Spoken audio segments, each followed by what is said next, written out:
கவிஞர் ஸ்நேகன் மற்றும் கன்னிகா 2 பேருமே வந்து ஒரு சூப்பரான ஒரு கப்புள். நெறைய பேருக்கு இன்ஸ்பைரிங் கப்புள்ன்னு கூட அப்படி இல்லையா?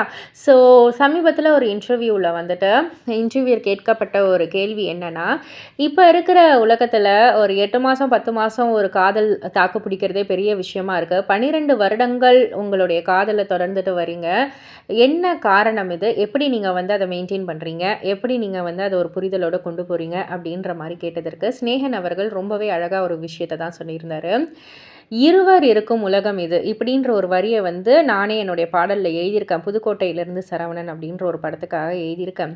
ஆக்சுவலா இது வந்து எங்களுடைய உலகம். இந்த உலகத்துல என்ன தவிர அவளுக்கு வேற யாரும் இல்ல. அவள தவிர எனக்கு வேற யாரும் இல்ல. அப்படின்ற ஒரு உலகம் தான் இது. அந்த உலகத்துல யாராவது ஒருத்தவங்களுக்கு ஒரு சின்ன நெருடலோ, பின்னடைவோ இருந்துச்சுன்னா, அந்த உலகமே அப்படியே அழிஞ்சிரும். அதனால, அத வந்து நாங்க நல்லபடியா பேலன்ஸ் பண்ணிட்டு போறோம். யாரையுமே வெளியில வந்து நாங்க வந்து ஜட்ஜ்மென்ட்டுக்காக கூப்பிடுறதில்ல. நண்பர்களையோ, உறவினர்களையோ யாரையும் நாங்க வந்து கூப்பிடுறதில்ல. எங்களுக்குள்ளேயே இருக்கிறது. அதாவது எனக்கான வலிய அவ தான் தாங்குவா. அவளுக்கான வலிய நான் தான் தாங்குவேன். இதுல வெளியில உறவுகளோ, நண்பர்களோ ஆறுதல்கள் சொல்லலாம். ஆனா யாரும் வலிய தாங்க மாட்டாங்க. எங்களுக்குள்ள தான் அது வந்து நடக்கும்.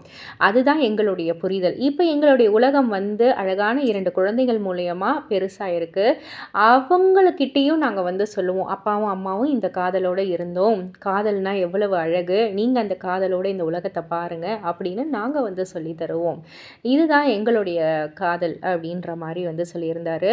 இத பத்தி நீங்க என்ன நினைக்கிறீங்க? உங்களுடைய கருத்து என்ன? அப்படின்றத கீழ உள்ள கமெண்ட் பாக்ஸ்ல குறிப்பிட்டு சொல்லுங்க. மறக்காம சேனல சப்ஸ்கிரைப் பண்ணி பக்கத்துல உள்ள பெல் ஐகான கிளிக் பண்ணிடுங்க.